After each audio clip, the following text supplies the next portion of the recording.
बड़े मदरसों में जाओगे ना अपने घर के झगड़े लेकर, वहां कोई ना कोई बैठा हुआ होगा रूहानी, वो बताएगा आपकी में निकालेगा, बोलेगा असल में आपकी जिठानी नहीं, आपके इस्लाम कह रहा है रिश्तों को जोड़ो, और आप जिठानी पे बल्ली डाल के, वो पहले ही दोनों तवे पे बैठे हुए होते हैं।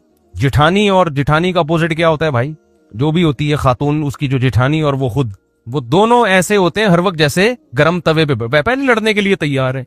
जब आपने कह दिया कि इसने कुछ किया है तो बस अब कयामत तक ना खत्म होने वाला सिलसिला शुरू। इसलिए इस शहर से निकलो। अंग्रेज ने तरक्की क्यों की है? वो असबाब को देखता है। असबाब पैदा किसने किए हैं? अल्लाह ने। लिहाजा असबाब को देखना ये शरीयत के खिलाफ नहीं है। जो काम अल्लाह ने जिस चीज का रखा है वो तो अल्लाह ने रखा है ना। देखो एक आदमी क्या करता है, भूख लगती है रोटी खाता है। अब कोई उससे कहे कि भूख लग रही है रोटी खा रहा है, क्यों? कह रहे भाई ये सबब ये है, साइंटिफिक लॉजिक है, जब भूख लगेगी तो रोटी से पेट भरेगा। सारे साइंसदान इस पर मुत्तफिक है। कोई कहे अबे तू साइंस को मानता है? हम तो सिर्फ कुरान और सुन्नत को मानते हैं भाई, हम साइंस को लिफ्ट नहीं कराते। ये मजहब के नाम पे हमाकत और बेवकूफी की बात होगी कि नहीं होगी? तो भाई मजहब ने कब कहा है कि यहां साइंस गलत है? भाई ये असबाब किसने पैदा किए हैं? अल्लाह ने पैदा की। सिर्फ इब्राहिम अलैहिस्सलाम वाहिद थे जिनको आग में डाला गया, नहीं जले, वरना दुनिया में कोई भी आग में जाएगा तो क्या होगा? जलेगा वो। कोई कहे ईसा अलैहिस्सलाम बगैर बाप के पैदा हो गए, लिहाजा मैं विदाउट मैरिज मैं भी चाहता हूं मेरे यहां बच्चा पैदा हो जाए। अब लोग कह रहे हैं भाई साइंटिफिकली ये मुमकिन नहीं है। वो कहे ईसा अलैहिस्सलाम के कैसे हो गया, हजरत मरियम के कैसे हो गया विदाउट हस्बैंड? तो उसे कहा जाएगा भाई वो अल्लाह की एक कुदरत की निशानी थी, वो इलॉजिकल काम था जो अल्लाह ने करके अपनी कुदरत जाहिर कर दी। लेकिन अल्लाह की आदत क्या है कि जो काम होता है वो असबाब के तहत होता है। अब होता ये है कि घरों में जब लड़ाइयां होती हैं तो जब भी काम हो रहा है ना तो उसके पीछे कोई ना कोई सबब है, ये जहन में रखो। ऐसा होता नहीं। न्यूटन क्या बोल के गया था? गलत बोला था न्यूटन ने।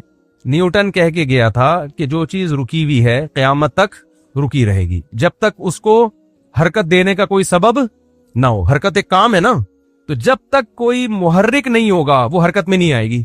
और जो चीज चल रही है वो रुकेगी नहीं जब तक कोई रोकने वाली शय ना हो।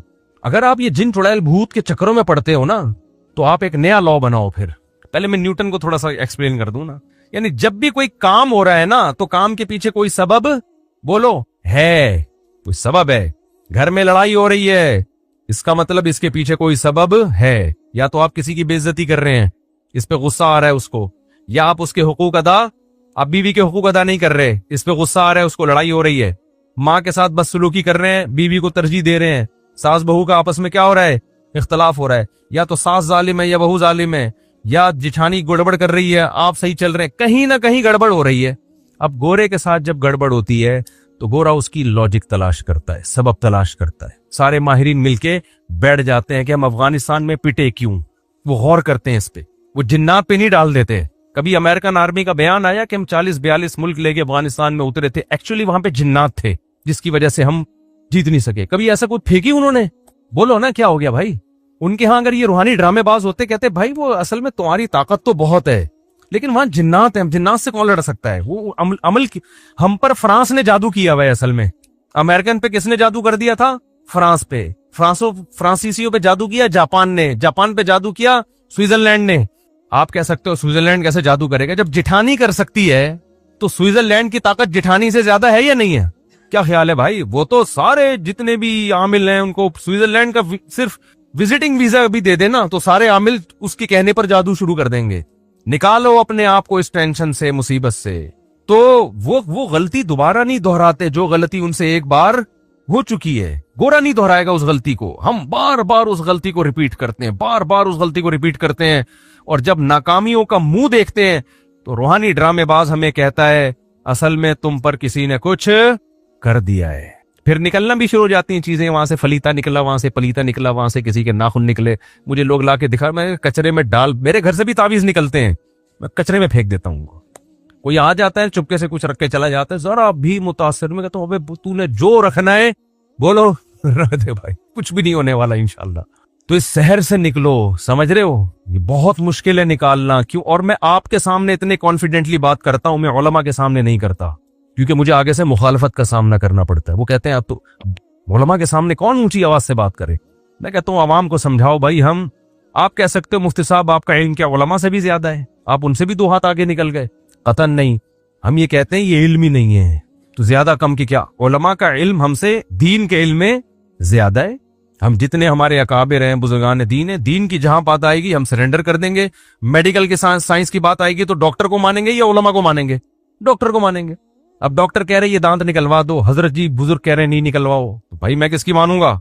अब कोई कहे यार आप उलमा से आगे निकल रहे हो, भाई मेडिकल साइंस में तो मेडिकल साइंस के उलमा की राय का एतबार होगा, शरीयत में किसकी बात का एतबार होगा? तो ये जो रूहानी ड्रामेबाजी है ये शरीयत का इल्म बोलो नहीं है ये। और याद रखो आप जितने हो ना टोटल इतने ही हो, आपके साथ कोई हमजाद कोई मुवक्किल नहीं है। ये कह रहे हो तुम्हारे तुम हो, एक तुम्हारा हमजाद है। एक मंतिकी गया अपने गांव में, लोगों ने पूछा तुम क्या पढ़कर आए? वो मंतिक पढ़ी उसने। उन्होंने बोला भाई क्या पढ़ा है तूने इतने सालों में? कह रहा मंतिक पढ़ी है। कह रहा बता तो सही। उसने कहा सुबह नाश्ते में बताऊंगा। तो नाश्ते में उसकी अम्मा ने 2 बॉयल अंडे बनाए, एक अब्बा के लिए और एक बेटे के लिए। तो बेटे ने कहा अब्बा ये अंडे हकीकत में तो 2 हैं, लेकिन तसव्वुर की दुनिया में ये 3 है। एक ये अंडा, एक ये अंडा और एक इन दोनों का मजमुआ, वो एक अलग उसकी तसव्वुर है ना। एक ये अंडा और एक ये अंडा, ये इनफिरादी हैसियत है, और एक इनकी मजमुई हैसियत से वो क्या है? दोनों का मजमुआ, वो एक अलग चीज है। अब्बा ने दोनों अंडे के खाए, बोले मजमुआ तू खा ले बैठ। मजमुआ कौन खाएगा? वो तू खा जा। तो आमिल भी कहता है एक आप हो, एक आपका हमजाद है, एक मुवक्किल है। पता नहीं क्या ड्रामेबाजी, जितने गाढ़े अल्फाज लेकर आते हैं ना, जिनका ना सर ना पैर। लोग कहते हैं उलूम, ये क्या है भाई? उलूम है भाई, बहुत ऊपर की बातें हैं भाई, इनको तो समझने के लिए हमारे वो दिमाग ही नहीं है भाई। ये इसलिए समझ में नहीं आ रही कि बातें ही ठीक नहीं है, ये कोई दलील नहीं है इन पर।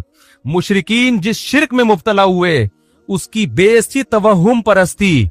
इम्कानात की दुनिया में बहुत कुछ मुमकिन है, हमने इम्कानात की दुनिया को नहीं देखना, हमने दलाइल की दुनिया को देखना है। जिस चीज का दलील से सबूत होगा उसको माना जाएगा, सबूत नहीं है तो इम्कान तो बहुत कुछ हो सकता है। देखो मैंने केस किया जैद पर कि इसने मेरे 1 लाख रुपए चोरी किए। जज ने बुलाया, जैद ने मेरे खिलाफ केस किया, सॉरी मैंने जैद के खिलाफ केस किया कि जैद ने मेरे 1 लाख रुपए चोरी। आप लोग को सब आवाज साफ आ रही है? कोई कंफ्यूजन तो नहीं हो रही ना आवाज में? मैंने जज के सामने कहा जी जैद ने 1 लाख रुपए चोरी किए। जज ने कहा तुम्हारे पास दलील क्या है? मैंने कहा गवाह। क्या मैं पागल था? उस वक्त गवाह लेके घूम रहा होता?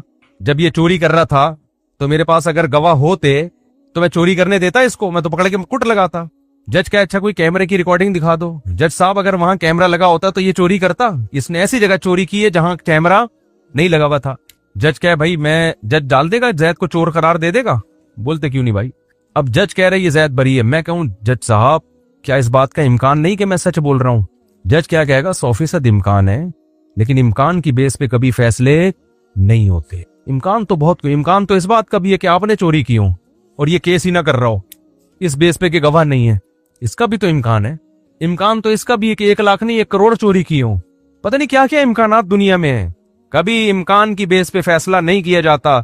मुशरिकीन जो ये करते थे कि ये बुत हैं जो अल्लाह ने इनको इख्तियारात दे रखे हैं, ये बुत हमें औलाद देगा, ये वाला बुत हमें हमारी शादी कराएगा, ये वाला बुत जो है हमें रोजगार देगा, ये वाला बुत हमारे बीमारों को ठीक करेगा। जैसे हिंदू यही कहते हैं ना, हिंदुओं के बहुत सारे भगवान हैं, ये वाला भगवान ये काम करेगा, ये वाला भगवान ये काम करेगा, ये थोड़ा महंगा भगवान है, ये ज्यादा बड़े बड़े काम करेगा, ये थोड़ा सस्ता वाला भगवान है, ये थोड़े कम रेट वाला भगवान है, 20 किस्म के।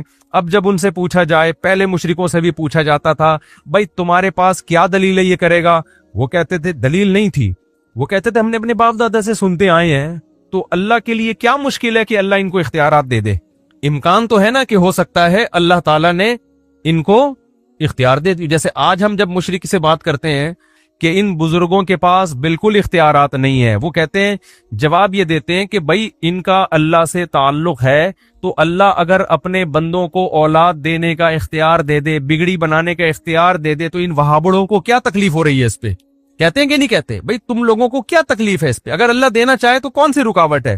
भाई अल्लाह देना चाहे तो कोई रुकावट नहीं है, लेकिन इतना काफी नहीं है कि अल्लाह देना चाहे तो दे सकता है। दलील होनी चाहिए कि दिए भी हैं कि नहीं दिए। नहीं आई मेरा ख्याल है बात समझ में। इम्कान की दुनिया में तो बहुत कुछ क्या है पॉसिबल है। इम्कान की दुनिया में तो ये भी मुमकिन है अल्लाह इस लकड़ी को इख्तियार दे दिया हो, इस चश्मे को इख्तियार दे दिया हो। अल्लाह ने देगा क्यों? कुरान कहता है कि ज़रब लकुम मसलन मिन अनफुसिकुम, अल्लाह तुम्हारी मिसालें बयान करता है, तुम्हारे अंदर की मिसालें बयान करता है। तुम्हारे जब गुलाम होते हैं, अरब में गुलाम की जितनी प्रॉपर्टी थी उसका मालिक उसका मौला हुआ करता था। तो क्या तुम गुलामों को अपने इख्तियारात में अपने साथ शरीक करते हो? कोई भी नहीं करता। तो मैं इस मखलूक को जो मेरे नजर में गुलामों से बदतर है, कमजोरी में, रुतबे में नहीं, कमजोर होने में, मैं उनको अपने साथ इख्तियारात में शरीक क्यों करूंगा? तो हर शिर्क की इब्तदा कहां से होती है? तवहुम परस्ती। मे बी, इंग्लिश का लफ्ज है ना, मे बी, हो सकता है, हो सकता है ऐसा हुआ हो सकता है ऐसा हुआ हो सकता है ऐसा हुआ हो। भाई हो सकते पे हम नहीं जा सकते। आजकल आपने देखा होगा बच्चे को नजर लगे, खवातीन मिर्चें जला रही होती हैं, अजीब अजीब टोपी ड्रामे कर रही होती हैं। हो सकता है भाई इससे नजर क्या हो जाए, भाई इसकी दलील क्या है? तो खवातीन ये दलील देती हैं, फला की नजर उतर गई, बच्चा रोता था जब मिर्चें जलाई।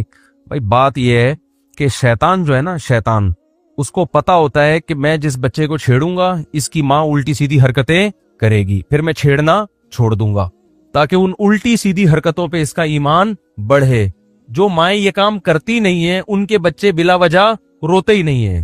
जब कोई माकूल रीजन होती है तो रोते हैं, वरना नहीं रोते। तो ये जो रूहानी आमिलों के पास जाने वाले लोग हैं, शिर्क करने वाले लोग हैं, शयातीन इनसे खेलते हैं। शयातीन को पता है कि ये इन पर ईमान रखते हैं, लिहाजा इनको तंग करो। जब ये आमिल के पास जाएंगे तो तंग करना छोड़ दो, और जो कि जाता ही नहीं है तो शैतान कहता है भाई यहां टाइम वेस्ट करने का कोई फायदा नहीं है, इनको तंग करने की जरूरत है ही नहीं। मेरे ऊपर जिन क्यों नहीं आ जाते? मैं इतना आमिलों के खिलाफ 25-30 साल से बोल रहा हूं, एक भी जिन ऐसा भी नहीं कि कोई मजाक करके चला गया हो मेरे साथ, बहू करके गया हो। मैं 25 साल से आमिलों के खिलाफ, और जिन ये जो जिन चुड़ैल भूत के ड्रामे शुरू किए, मैं बोल रहा हूं, कोई एक भी नहीं है। हमारे घर में भी सब कुछ होता है भाई, जो नॉर्मली लोगों के बच्चे बीमार भी होते हैं, ठीक भी होते हैं। मुझे नहीं याद कभी मैं किसी आलिम के पास गया हूं कि फलीता कोई पलीता। आज हर दूसरा आदमी फलाने कर दिया है, फलाने नजर लगा दी है। नजर बरहक है, लगती है, इतनी नहीं जितनी आजकल लोगों को कोई चीज ही नहीं नजर लगने के लिए तुम्हारे पास यार। कोई बहुत ही अचंभे का काम हो तो इम्कान होता है। जैसे याकूब अलैहिस्सलाम के 11 बेटे थे, 11 बेटे, सारे खूबसूरत कड़ियल जवान, मिस्र के एक दरवाजे से दाखिल हो रहे हैं। यूसुफ अलैहिस्सलाम के बारे में हदीस में आता है, अकेले यूसुफ को अल्लाह ने, बुखारी मुस्लिम की हदीस है, आधा हुस्न अकेले यूसुफ अलैहिस्सलाम को दिया है। इस कायनात में जितना हुस्न बांटा है ना, उसमें से आधा अकेले किसको दे दिया? यूसुफ को। तो उनके भाइयों में भी तो कुछ चमक होगी ना हुस्न की। इतने हसीन लंबे लंबे 11 बेटे जब एक बाप के एक दरवाजे से दाखिल होंगे तो नजर लगना समझ में आता है। इसलिए याकूब अलैहिस्सलाम ने फरमाया मुतफर्रिक दरवाजों से दाखिल होना। फिर भी अल्लाह से तौबा इस्तिगफार किया कि जो अल्लाह चाहेगा होगा वही, मैं सिर्फ एक असबाब के दर्जे में एहतियात कर रहा हूं। आज 11 बेटे होते किसके हैं? एक आध दो बच्चा, उसको नजर लगने का कोई खतरा, बोलो वो नजर लगे थे तो 2 रह गए थे, समझ रहे? फिर वो हुस्न जमाल होता है ना, वो बर्गर खिला खिला के तो बच्चों को मोटा किया जा रहा है, उसमें वो पर्सनैलिटी नहीं होती, कोई शख्सियत नहीं होती, वहम। औरत को हुस्न की नजर लग रही है, बच्चों को किसी ने थोड़ी सी तारीफ कर दी, कितना प्यारा बच्चा है, एकदम उसको नजर लग गई। इतना ज्यादा वहम की दुनिया में भाई मुसलमान धंसता चला गया है। मजहब सिर्फ इतना ही रह गया है। मजहब से जो मुसलमान का ताल्लुक है ना, वो इतना रह गया है कि फलानी सूरत पढ़ने से ये हो जाता है, फलानी सूरत पढ़ने से ये हो जाता है, फलां से ये जिन भाग जाएगा, फलां से चुड़ैल भाग जाएगी, फलां सूरत पढ़ने से पैसे आ जाएंगे, फलां सूरत पढ़ने से गुर्बत दूर हो जाएगी, फलां सूरत पढ़ने से फलां जगह शादी हो जाएगी, फलां सूरत पढ़ने से ये हो जाएगा। बस सहाबा कराम की अगर जिंदगी इसी के गिर्द घूमती तो ना वो तिजारत में तरक्की करते, ना टेक्नोलॉजी में तरक्की करते, ना दीगर साइंसी उलूम में तरक्की करते, ना पूरी दुनिया की बागडोर उनके हाथ में आती। तो मैं तो मजहबी लोगों को इस शहर से निकालने की कोशिश में लगा हुआ हूं। मजहबी लोगों को, मजहबी लोग ठीक हो जाए ना तो इस्लाम का इमेज दुनिया में अच्छा हो जाएगा। समझ में आ रही है बात के नहीं आ रही है? तो इसलिए आज से मर जाओ मगर किसी आमिल के पास, भले जिन आ जाए, पहले तो नफ्सियाती डॉक्टर के पास जाओ। 99.9% केस दिमाग के होते हैं, खोपड़ी सही काम नहीं कर रही होती। अगर आप शुरू में नफ्सियाती डॉक्टर के पास चले गए तो वो मेडिसिन से कवर कर लेगा, नहीं गए ना शुरू में तो इतना मामला पेचीदा हो जाता है कि फिर वो जो नफ्सियाती डॉक्टर आपके साथ थोड़े दिन गुजारेगा ना, वो भी किसी आमिल के पास जा रहा होगा बैठ के। पागल के साथ रह के ना बंदा खुद पागल हो जाता है। तो जो मैं असल बात करने वाला था कि एक तो ये कि बचाएं अपने आप को, और इन चीजों की बेस तवहुम परस्ती है, कोई दलील नहीं होती, बस वहम। तो वहम से निकालो अपने आप को। और ये वहम गैर मुस्लिम में भी बहुत है। किसी ने कहीं छोड़ दिया कि भाई 13 का अदद मनहूस होता है। अब कितने ममालिक ऐसे हैं 13वीं मंजिल ही नहीं है, 12वीं के बाद डायरेक्ट 14वीं शुरू हो जाती है। पता नहीं कौन सा बाबा इनको कह के चला गया था कि 13 का अदद मनहूस है। हमारे यहाँ मुहर्रम सफर को मनहूस मान लिया। हम चीख चीख के थक गए, भाई कोई महीना इस्लाम में मनहूस नहीं है, लेकिन नहीं करेंगे शादी ब्याह लोग उसमें। और जब उनको कहा जाए ना, मैं करो निकाह मुहर्रम में सफर में, तो कहते हैं को फर्ज है क्या, हम रबीउल अव्वल में क्यों नहीं कर लें। भाई फर्ज वाजिब तो ना रबीउल अव्वल में, ना सफर में, ना मुहर्रम में, ना रमजान में।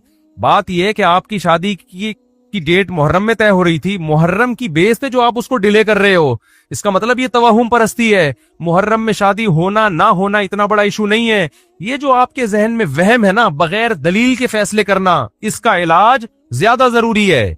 समझ में आ रही है बात के नहीं। और इसका इलाज जब होता है जब आप अपने वहम के अगेंस्ट चलना शुरू हो जाएं, जब आप अपने जो वहम पैदा हो रहा है उसके उल्टा चलना। जैसे किसी को वहम हो रहा है ना कि ये आमिल लोग मेरा कुछ बिगाड़ सकते हैं, आमिलों को गालियां देना शुरू कर दे, ये खौफ दिल से क्या हो जाएगा, निकल जाएगा। मुझे एक बंदे ने बताया कि किसी आमिल को मैंने बुरा भला कहा, उस आमिल ने कहा बेटा तेरे पास अब 24 घंटे हैं, बस 24 घंटे मैं पढ़ाइयां कर रहा हूं, अब मैं पढ़ाइयां करूंगा, जिन आएंगे, चुड़ैल आएगी, भूत आएगा, ये होगा, फलाना होगा, ढिमकाना होगा। तो वो बंदे ने मुझे फोन किया, पुराना किस्सा है, कहता है मुफ्ती साहब 24 घंटे ना मुझे वो हो गया थोड़ा सा, अल्लाह खैर करे, तो मैं उस आमिल से सॉरी कर लूं। मैंने कहा नहीं। कह रहे फिर मैं ये डर कैसे निकले। मैंने कहा डर ऐसे निकले फोन करके और सुना दे। मैंने कहा 24 घंटे से पहले पहले जो तू कांप रहा है ना, ये वहम है, इसके अगेंस्ट चलना शुरू। फोन उठा के उसको बोल भाई तू 24 नहीं, तू 12 घंटे में कर ले जो करना है, और तेरे बाप में वो ताकत ही नहीं है। तो थोड़ा माजरत के साथ अब्यूजिव लैंग्वेज इस्तेमाल कर रहा हूं, लेकिन अब तमीज से नहीं इनको लोगों को समझाया जाता। बोले तू ऐसा कर, चुड़ैल नहीं, तू चुड़ैलों की सरदार भेज मेरे पास, और मैं यहां बैठा हूं, मेरे घर आके पढ़ाइयां कर, तू देखता हूं आज तेरे में दम कितना है, आज मैं देखता हूं। मैंने कहा और अगर ये हो रहा है ना, ये जो है ऐसे करके उसको डांट रहे हैं कि जी देखें, वो देखें काइंडली, आप प्लीज देखें प्लीज। मैंने कहा फिर 24 नहीं 12 घंटे में तेरे साथ वो कुछ हो जाएगा जितना तू समझ रहा है ना, उसका डबल हो जाएगा। वहम तो एक बहुत बड़ी बीमारी है। आप जब एक फर्ज कर लेते हैं ना तो बहुत नुकसान होता है आपको। तो ये निकालोगे ना अपने आप को, अपनी औरतों को भी निकालो इस अजाब से। कोई जिन चुड़ैल भूत बिल फर्ज आ भी गया तो सूरह फलक सूरह नास पढ़ के दम करो, इमाम साहब से बोलो वो दम कर देंगे, बस इससे ज्यादा आगे बढ़ने की जरूरत नहीं है। पेशेंट ठीक हो जाए तो भी यही इलाज है, ठीक नहीं हो तो भी यही इलाज, इससे ज्यादा आगे बढ़ना नहीं है। अव्वल तो जब ये कॉन्फिडेंस पैदा करोगे तो आएगा ही नहीं जिन। मैंने ऐसे लोगों को देखा रातों को अकेले कब्रिस्तान में सोते हैं। आप में से कोई भी रात कब्रिस्तान जाए ना 2 बजे, कोई ना कोई चुड़ैल नजर आएगी। गोरकन को कभी नजर नहीं आती। ये जो हमारा अंडा मोड़ से आगे कब्रिस्तान है ना, यहाँ बहुत लोगों ने सरकटे देखे हैं। मैंने आज तक कोई सरकटा, जितने देखे जुड़े हुए सर वाले लोग ही देखे हैं, लेकिन रिपोर्टें हैं कि हमने वो पापोश के कब्रिस्तान में सरकटा देखा, और वो बताने वाले भले नेक लोग होते हैं भाई, उनके दिमाग में चूंकि एक वहम पैदा हो गया, उनको सरकटा भी नजर आएगा, एक आंख वाला भी नजर आएगा, चुड़ैल भी नजर आएगी, भूत भी नजर आएंगे उनको। आप कॉन्फिडेंस पैदा करो, आप कब्रिस्तान में जाओ। कब्रिस्तान में तो और भी खौफ नहीं होना चाहिए। वजह उसकी है कि खौफ तो जिंदों से होता है, मुर्दे तो बेचारे मरे इसलिए कि अब किसी काम के, वो मौत नाम ही इसी चीज का है। मैं अक्सर एक वाकया बताता हूँ ना, एक साहब ने कहा कि मैं मजार पे जा रहा हूँ, मुझे फालिज हुआ हुआ है जो है ना, तो मैं मजार पे जाऊंगा, मैं दुआ मांगूंगा ताकि बाबा की बरकत से मेरा दूसरा धड़ भी, मेरा फालिज खत्म हो जाए। मैंने कहा भाई जिस बाबा की कब्र पे जा रहे हो उनके दोनों धड़ काम नहीं कर रहे हैं, तो तुम्हारा आधा धड़ तो कम से कम काम कर रहे हैं ना। तो जिसके दोनों धड़ काम ना कर रहे हो, वो उसका धड़ कैसे सही कर सकता है जिसका एक धड़ काम ना कर रहा हो। उनको तो अगर कर रहे होते तो वो अपना धड़ पहले सही करते ना। तो मुर्दों से तो बेचारे वैसे ही खौफ नहीं होना चाहिए, लेकिन जिन चुड़ैल भूतों के जितने वाकयात कब्रिस्तानों से मुताल्लिक हैं, इतने कहीं और से मुताल्लिक नहीं है। नजर भी आ जाते हैं लोगों को, वहम होता है। तो इसलिए अपने आप को ना रियलिटी की दुनिया, घर में चोरी हो रही है, चोर का पता नहीं चल रहा, जिन पे मत डालो। बहुत केस मैंने ऐसे पकड़वाए हैं, लोग कह रहे यार कोई भी चोरी नहीं कर रहा, पता नहीं लॉक कहां से खुल जाता है। मैंने कहा अंदर ही का चोर है। कह रहे नहीं हमारे घर में। मैंने कहा भाई हो नहीं सकता। मैंने कहा खुफिया कैमरा लगा दो कहीं से। तो बैंकों से चोरी होती है, कभी देखा बैंक ने हिसाब किताब में गड़बड़ आ रही है बैंकों में ना, साल के आखिर में ऑडिट होता है ना, पूरा करोड़ों रुपए का हिसाब, पता चला जी करोड़ों रुपए में गड़बड़ हो रही है। कभी देखा बैंक के जो ऑडिट करने वाले हैं उन्होंने कहा इस दफा कोई चुड़ैल का केस लग रहा है या कोई जिन ने लॉकर से पैसे निकाले। तो इसलिए अपने आप को इस शहर से निकालो। खैर मैं लुकमान अलैहिस्सलाम की बात कर रहा था, तो पहली बात अपने बच्चों को भी जिन चुड़ैल भूत के बारे में मजबूत कर दो। माँ बाप उल्टा जिन्नात से बच्चों को डरा रहे होते हैं। आपको पता है कि नफ्सियाती डॉक्टर ने बताया कि जितनी नफ्सियाती बीमारियां हैं ना, इनकी बुनियाद बचपन में माँ बाप ने रखी होती है। अक्सर ये बचपन की बीमारियां होती हैं जो बड़े होकर निकल रही होती हैं। माँ बाप ने उनके लाशऊर में जिन डाल दिया, चुड़ैल डाल दी, भूत डाल दिया। माँ बाप डराते हैं ना, जिन बाबा आ रहा है, जिन बाबा आ रहा है। भाई ये बहुत खतरनाक है। बच्चों को ऐसे कार्टून दिखा रहे हैं जिनमें जिन चुड़ैल भूत दिखाई जा रही हैं। बच्चे बहुत डर जाते हैं इससे और उनके लाशऊर में खौफ पैदा होता है। फिर वो लाशऊर वाली चीजें उनको नजर भी आना शुरू हो जाती हैं। अचानक रात को चीखेगा, अब्बू ये चुड़ैल खड़ी हुई है सामने जी। ये सारे हो रहते हैं, या तो मोबाइल पे देख रहा है, या कंप्यूटर पे देख रहा है, या उसको स्कूल में कोई जिन चुड़ैल भूत की बात कर रहा है, या माँ बाप उसको जिन चुड़ैल भूत से डरा रहे होते हैं। बच्चों में तो कॉन्फिडेंस पैदा करो, बेटा किसी से डरते देखो, मैं तो सिर्फ तुम्हारी अम्मा से डरता हूं, मैं इसके अलावा मैं किसी से नहीं डरता। तो तुम भी अपनी माँ से डरा करो, बस समझ रहे हैं ना। सिर्फ अपनी माँ से डरा करो और माँ बताए अपने बाप से डरा करो, बाकी किसी से डरने की जरूरत नहीं है। बहादुरी, हमने ऐसे बच्चे भी देखे बिल्लियों को यूं करके दुम से उठा लेते हैं, डरते ही नहीं है। और ऐसे बच्चे भी देखे चूहा देख के भाग जाते हैं वो। तो वइज़ क़ाल लुक़मान लिब्निही वहुव यइज़ुहु या बुनय्या ला तुशरिक बिल्लाह। लुक़मान अलैहिस्सलाम ने पहली नसीहत ये की कि अपने बच्चों को ये सिखाया जाए सबसे पहले अल्लाह का तारुफ। उसमें 2 तारुफ कि भाई हमें किसी ने पैदा किया है, हम खुद ब खुद पैदा नहीं हुए। सबसे पहले डार्विन के नजरिए पे रद्द करो बच्चों को, क्योंकि जब स्कूल जाएंगे डार्विन की थ्योरी पढ़ेंगे, उनके गुमराह होने का खतरा है। बताओ बेटा, स्कूल में डार्विन की थ्योरी पढ़ाई जाएगी, एज ए साइंस थ्योरी पढ़ने में कोई हरज नहीं है, ताकि नॉलेज हो आपकी। लेकिन बेटा हम बंदर से नहीं बने, ये पॉसिबल ही नहीं है कि एक सेल ऑटोमेटिकली तरक्की करते करते करते करते खुद ब खुद बंदर बन जाए और खुद ब खुद वसीम भाई और गफ्फार भाई और सत्तार भाई बन जाए। बेटा ये अकलन मुमकिन नहीं है, नामुमकिन है। ये चीजें बच्चों को पहले से सिखा दो, ये हो नहीं सकता। एक साइंटिस्ट ने बड़ी प्यारी बात की है, फ्रांस का एक साइंसदान है, मुझे नाम उसका याद नहीं है, तो याद था भूल गया, क्योंकि गोरों के नाम बड़े मुश्किल किस्म के होते हैं ना। अगर गफ्फार भाई नाम होता तो याद रहता हमेशा से। भाई फ्रांस का साइंसदान था, वसीम नाम था उनका, वसीम मोतीवाला, वसीम कबाड़ी या कुछ भी होता। अब उनका नाम ऐसे मुश्किल फ्रांसीसी नाम है, मुंह से निकलता ही नहीं है। तो उसने एक बात लिखी कि हम अपनी जेब में 10 पर्चियां डालें, 10 पर्चियां डालें और हर पर्ची पे लिखे 1 2 3 4 5 6 7 8 9 10, इस तरह गिनती लिख दें। फिर हम उन पर्चियों को निकालना शुरू करें। तो क्या ये मुमकिन है कि पहले नंबर पे इत्तेफाक से पहली निकले, दूसरे नंबर पे इत्तेफाक से दूसरी निकले, तीसरे नंबर पे इत्तेफाक से तीसरी निकले, चौथे नंबर पे? ये हो सकता है? उसने कहा ये फिर भी हो सकता है अगर 1 अरब दफा इस अमल को दोहराया जाए। 1 अरब दफा ये अमल करें ना, तो मे भी पॉसिबल है कि ऐसा अजीब इत्तेफाक हो जाए कि पहले नंबर पे पहली, दूसरे नंबर पे इत्तेफाक से दूसरी, तीसरे नंबर पे इत्तेफाक से तीसरी। लेकिन ये जो सेल है ना, सेल एक खुलिया, हमारे जमाने में इसको खुलिया कहते थे, आजकल खलिया कह रहे हैं, पता नहीं क्या है सही। अरबी में मेरा ख्याल है खुलिया लफ्ज़ सही बनता है। तो एक जो इकाई है ना इंसान की बॉडी की, जो एक ईंट है, ये एक ईंट में जो एलिमेंट इस्तेमाल हुए हैं, एक सेल जो भी इंसान का नहीं, कोई भी जानदार का, चाहे वो पौधे का ही क्यों ना हो, उसमें जो एलिमेंट इस्तेमाल हुए हैं उनकी जो एडजस्टमेंट है, जो मैनेजमेंट है, जिस तरह से उनको एडजस्ट करके बनाया गया है, एक सेल अगर इत्तेफाक से लॉ ऑफ चांस के तहत वजूद में आया है तो इसमें अरबों साल लगे तो एक सेल के वजूद में आने का इम्कान है, कई अरब साल, समझ रहे हैं? जबकि जमीन की उम्र इतने अरब साल नहीं है, 5-6 अरब कहा जाता है कि 5-6 अरब साल पुरानी जमीन। तो जमीन में एक सेल मेरे भाई लॉ ऑफ चांस के तहत वजूद में आने के लिए खरबों साल चाहिए, जबकि जमीन की इतनी उम्र नहीं है। खरबों साल में शायद ऐसा हो जाए, वो भी यकीन नहीं है। और उसमें भी फिर उस सेल का इवॉल्व होके 2 सेल में तकसीम, फिर 3 में, फिर 4 में, फिर पूरा पौधा बनना, फिर पूरा फल बनना, फिर पूरा जानवर बनना, फिर वो जानवर से तरक्की करते करते बंदर बनना, बंदर से इंसान बनना। ये अगर बिलफर्ज हुआ भी अव्वल तो नामुमकिन है ऐसा इत्तेफाक, तो इसके लिए खरबों जरब साल चाहिए, जबकि कायनात की इतनी उम्र है नहीं। फिर भी होगा नहीं, लेकिन अगर फर्ज करें तो शायद इस तरह से हो जाए।